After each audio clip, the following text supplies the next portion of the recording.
Noxky Vlog.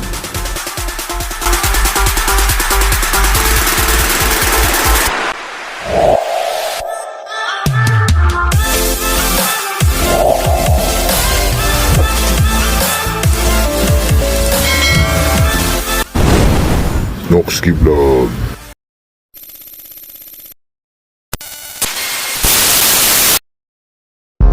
Shoutout po sa channel ni Badulis TV, Chill Ride, and then si JB TV. God bless po sa inyong channel. Pwede rin po ba nating suportahan ang kanilang mga channel, mga kapatid? Mga vloggers din po sila. So God bless po sa ating lahat.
Ito naman mga kapatid, yung Rusi Neptune 125. Update ko rin kayo mga kapatid dito sa Rusi Neptune.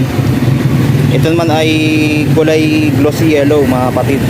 Ayan o. Ito na yung latest na labas ngayong 2022 ng Neptune.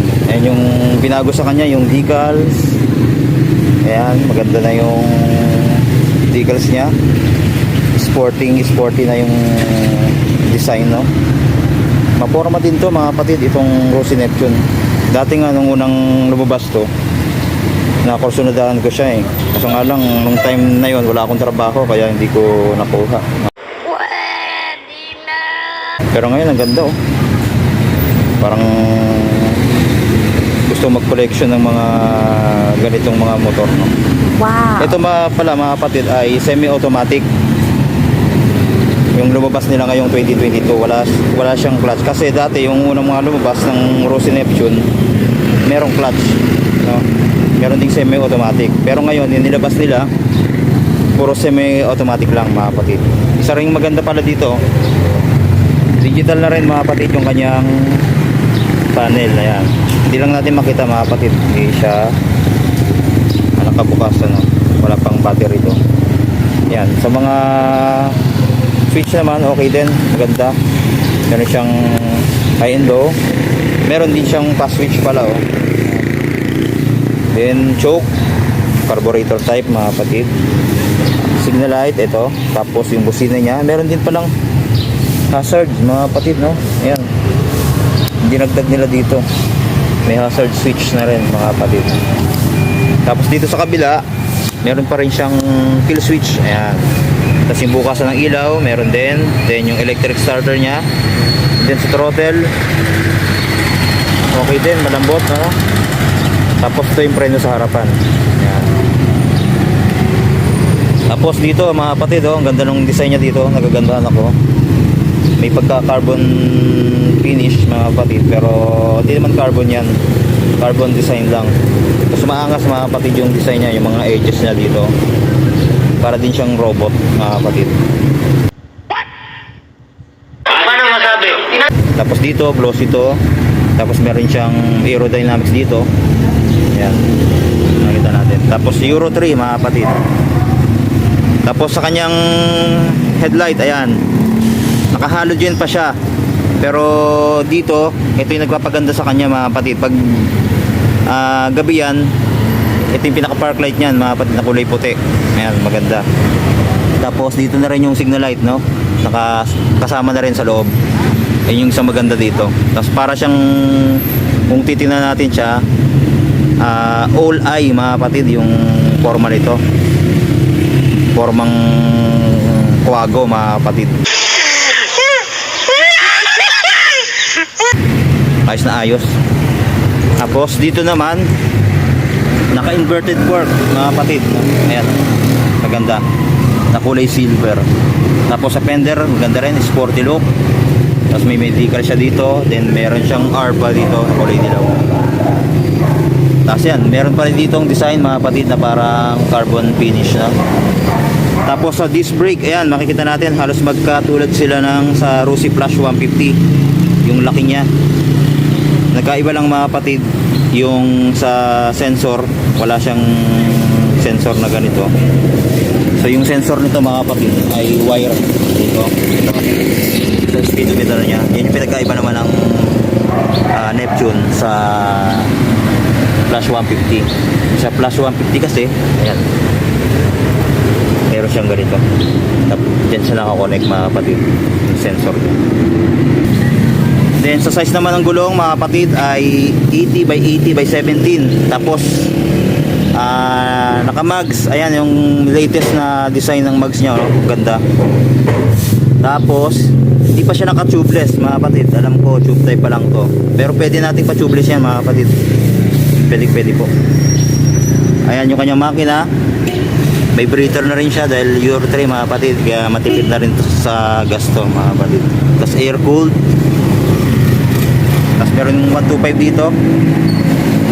Tapos dito yung glossy yellow niya, maganda oh. Ayun nagpaganda dito eh. Meron na siyang glossy yellow. Tapos 4 speed po, naka single shifter din. Tapos sa side stand, okay din yung design, ayan oh.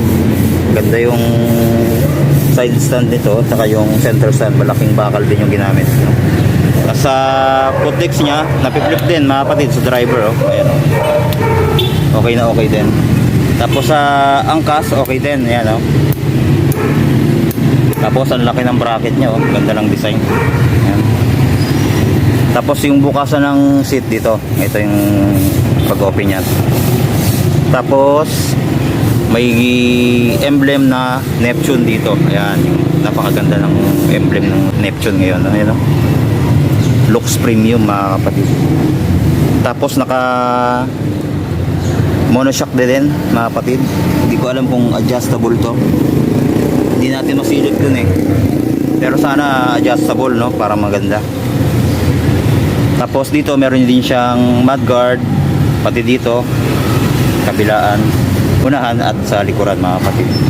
Tapos dito na rin pa nakalagay mga kapatid yung kanyang signal light sa likod. LED na rin po yan mga kapatid. Pati dito sa taillight niya puro LED na siya. Yan, tapos may ilaw din sa plate holder no, ayan.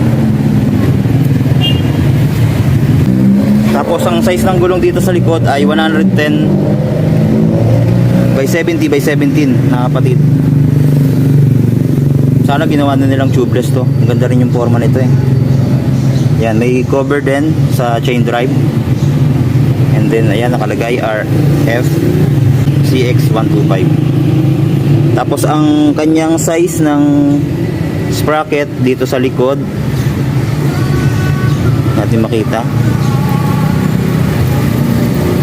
Natin makita mga kapatid, pero maliit mga kapatid to. Mga 32, size 32, then 14 doon. High speed din to mga kapatid, no? Sa mga nagtatanong. Tapos sa kanyang grab bar, ayan, maganda, para siyang sungay na glossy. Tapos sa upuan, okay din. Yan oh. Medyo hard mga kapatid yung fabric, pero sa upuan, sa foam, malambot naman mga kapatid, no? Tapos yung kanyang compartment, ito. Yan lang yung compartment niya, napakaliit lang. Yan. Tapos dito yung battery niya mga kapatid. Yan. Sa tank capacity mga kapatid, nasa 3.8 hanggang 4 liters mga kapatid. Yan, update natin 2022. So ipa-flash ko na lang sa screen mga kapatid yung price nito para sa mga gustong kumuha, no? Tapos, inquire na lang kayo dito. Hanapin nyo si Sir JB para sa inquiry ng mga motor. Ayun, si Sir JB.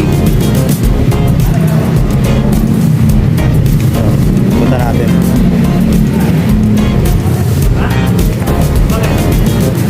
Sir, thank you. Okay na. Yan, kontakin nyo na lang si Sir JB para sa mga motor na gusto nyo kunin nila. Sir, pwede bang anin ko yung number mo? Number? Oo. Para contact number mo. Shoutout kay Sir. Vlogger din yan. Supportan natin yung kanyang channel na JBTV. Yan.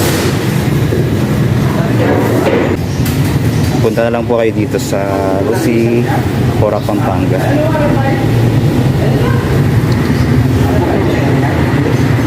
So ayan, thank you po mga kapatid. God bless sa ating lahat.